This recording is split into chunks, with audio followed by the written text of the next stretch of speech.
ప్రతిపద నుంచి అనగా పాడ్యమి నుంచి నవరాత్రులు మొదలయ్యే మొదటి రోజు నుంచి పూర్ణిమ వరకు ప్రతి పన్ముఖ్యరాకాంత తిథి మండల పూజిత అని లలితా సహస్రనామాల్లో చెప్తారు.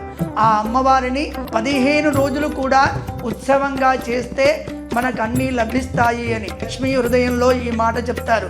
యా ఆశ్వినే మాసి చ శుక్లపక్షే రమోత్సవే సన్నిహితే సుభత్యా పఠేత్ తథేకోత్తరవార వృద్ధ్యా లభేత్ స సౌవర్ణమయీం సువృష్టిం అని అంటారు.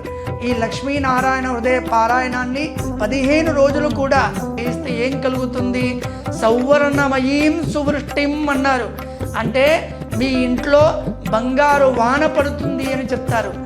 లక్ష్మీనారాయణ హృదయ పారాయణాన్ని చేసి పూర్ణిమ రోజు హోమం చేయించినట్టయితే అఖండమైన ఐశ్వర్యం మీ ఇంటే ఉంటుంది అని